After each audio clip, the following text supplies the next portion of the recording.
Ja, willkommen zurück hier beim XT-Umbau. Diesmal werde ich den Rahmen kürzen und das Heckschutzblech anbringen, damit die Linie vom Motorrad etwas schöner aussieht.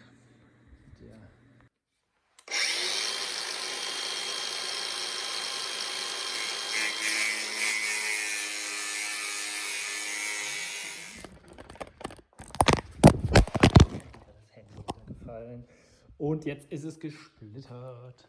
Geile Scheiße. War ja klar, dass das irgendwann mal passiert. So oft wie mir das hier runterfällt. Was willst du machen, ne?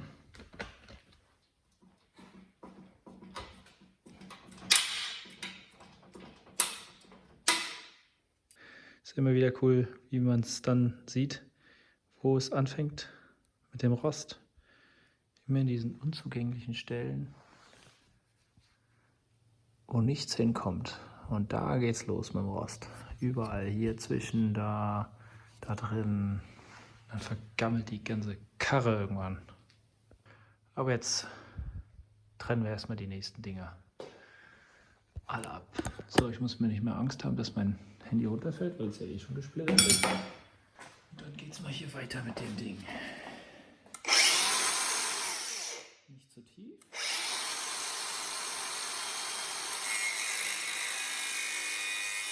Und da müsste es jetzt auch gut abgehen, ja.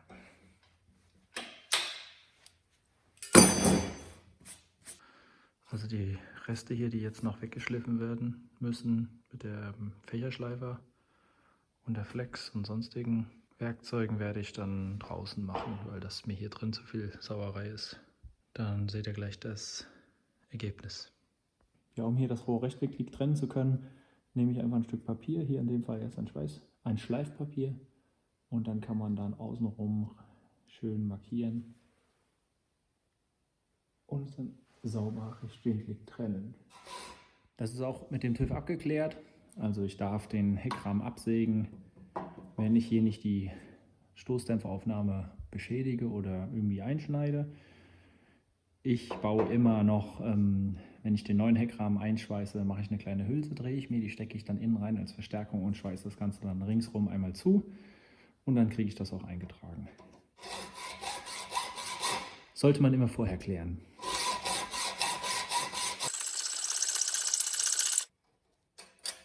Und schon ist es durch. Jetzt noch die andere Seite schnell und dann gucken wir mal, wie es wirkt. Das Schöne ist, dass dieser Heckrahmen, also der Loop, sauber ist. Das heißt, wir können den hier trennen. Also ich werde den hier trennen dann zum Beispiel einfach wieder so anschweißen.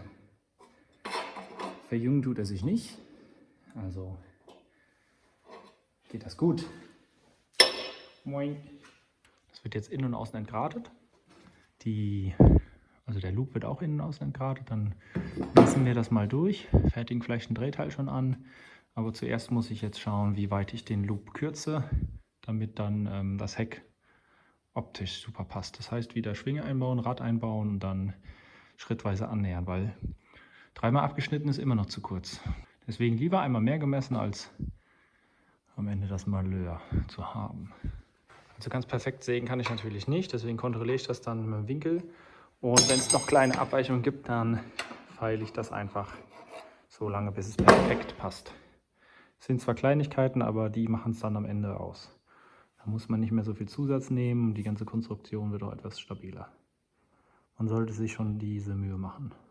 Ja, da ich nicht die ganze Zeit das Federbein von meiner BMW ausbauen möchte, habe ich jetzt einfach hier provisorisch schnell einen Stoßdämpfer eingebaut, um die Länge zu haben. Der Winkel der Schwinge stimmt und jetzt der Heckrahmen perfekt gekürzt werden kann. Also Rad rein und dann geht es oben weiter. Ich messe das jetzt mal kurz hier aus. Das sind die Heckrohre, damit ich weiß, was für einen Adapter ich brauche. Und da haben wir hier ungefähr 19 und innen drin hatten wir, glaube ich, vorhin, habe ich mal kurz gemessen, 15, irgendwas. Muss ich mal schauen. Jetzt suche ich erstmal ein Stück, was da reinpasst, ein Rohr, ein Stahl und den Adapter zu machen. Dann kann man das nämlich besser ohne diese Klammern fixieren zwischendurch. Dann schauen wir mal, ob wir hier in den Resten irgendwas Passendes finden. um den kleinen Adapter, diese Hülse für den Rahmen zu machen.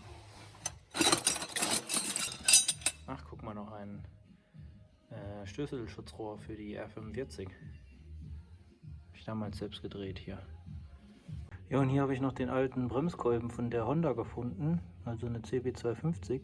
Der war ziemlich im Arsch, wie man hier sieht, und undicht, und der hat, glaube ich, 80 € oder so gekostet, den neu zu kaufen. Habe ich einfach ein Stück Reststahl genommen und den so gedreht wie den, und der ist jetzt seit ungefähr 6 Jahren eingebaut in der Honda und funktioniert einwandfrei. Also man muss nicht immer neu kaufen, man kann auch einfach reparieren. Hier so ein Ding geht auf jeden Fall. Müssen wir nur abdrehen. Ideal wäre natürlich irgendwie so eine Hülse mit Außendurchmesser 16, dann kann man das kurz noch abdrehen, aber die hier passt leider nicht. Aber irgendwas finde ich bestimmt noch. Also der ganze Krempel könnte jetzt passen. Ich gucke jetzt mal, was wirklich perfekt ist, und dann wähle ich aus und drehe den perfekt auf Maß, und dann kommt er da rein. Schauen wir mal. Und deswegen hebt man immer etwas auf, weil man sieht hier, das passt einfach perfekt da rein. Also können wir das einfach nur absägen in 2 gleich lange Stücke, damit wir die da ein bisschen reinfriemeln. Hier gehen wir noch mal ein bisschen mit der Bürste durch und sprühen das von innen alles noch mal mit, ja, Rost. Wie heißt es nochmal?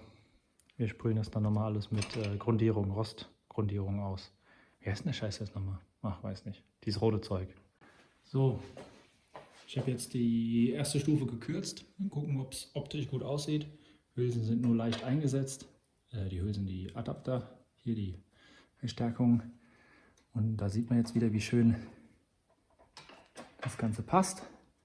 Jetzt hat man kein Problem, irgendwie das anzuhalten. Sieht einfach gut aus und es hält auch schon sehr gut. Jetzt werde ich den Heckfender ein bisschen anpassen und schauen, wie der hier optisch reinpasst. Ich glaube, da muss noch ein bisschen was ab. Ich will nämlich nicht die Linie hier hinten zu hoch haben beim Sattel, aber das gucken wir jetzt mal. Ganz gemütlich. So, das ist jetzt der aktuelle Stand. Sieht alles eigentlich ganz gut aus. Und durch das Kameraobjektiv sieht es ein bisschen seltsam aus gerade. Das verzerrt irgendwie so ein bisschen, aber grundsätzlich gefällt es mir. Vielleicht mache ich den Fender noch ein Stück weit nach vorne. Hier sieht man hier das Montageloch, da kommt so ein Gummipuffer rein. Dann mache ich hier noch eine kleine Lasche dran, schweiße ich an. Hier werde ich auch was anschweißen.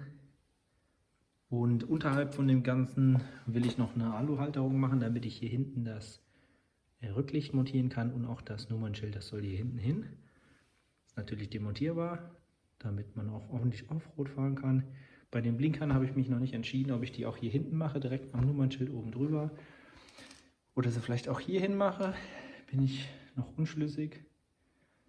Und bei dem Sitz habe ich es mir so überlegt, die Sitzbank, hier vorne kommt natürlich eine Schraube rein, dass die Sitzbank unten drunter einrastet. Und ich würde sagen, die klappt dann hier so runter und wird mit dem Fender hier auch verschraubt. Und dann kommt hier so eine Alublech drüber. Mal gucken, wie ich das mache. Und dann das Polster drauf, damit hier die Sitzbank schön gebaut werden kann. Ob ich die Elektrik jetzt unter die Sitzbank mache, weiß ich noch nicht. Weil eigentlich wollte ich es hier unter dieses Seitenteil machen. Da ist noch genügend Platz. Da wollte ich dann die M-Unit wahrscheinlich reinmachen und die kleine Pufferbatterie sowie auch ja, die Sicherung oder so ein Zinkkrempel. Also der Wechselrichter, das wollte ich eigentlich alles da unterbringen. Zur Vorbereitung des Schweißens habe ich jetzt alle Enden natürlich vom Lack befreit und werde die jetzt noch ein bisschen sauber machen. Man kann auch sehen, ich habe eine Phase dran gemacht an alle Teile, damit ich richtig schön Einbrand bekomme.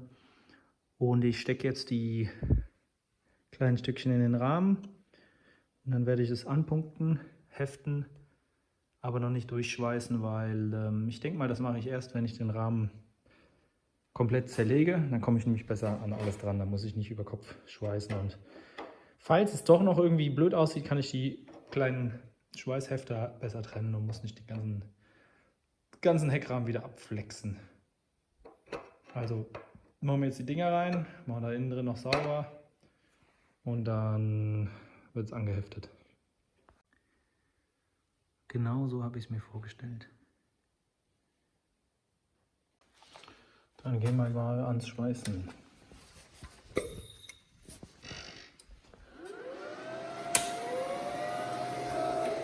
Ich muss noch einen kleinen Zusatz rausholen.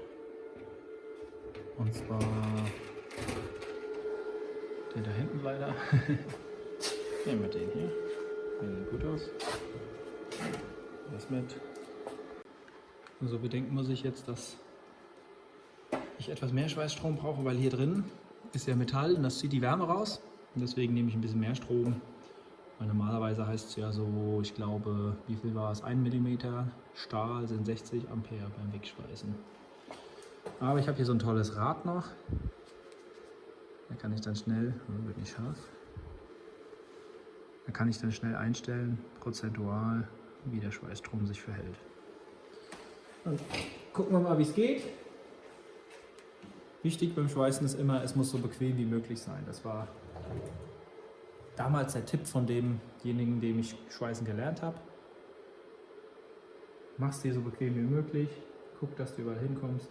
Aktuell natürlich jetzt nicht so schlimm, weil wir ja noch heften, aber trotzdem keinen Druck auf dem Brenner haben. So, dann schweißen wir mal an.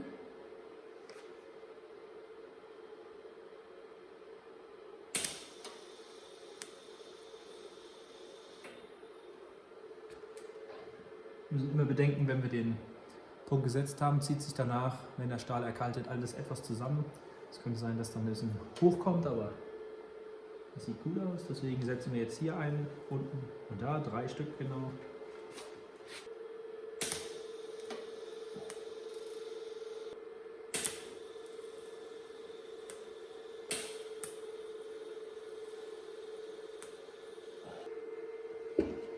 Also es wird anschließend nochmal richtig verschweißt, richtig mit Vollgas und dann glatt geschliffen, dann sieht man das alles nicht mehr und das müsste richtig gut halten.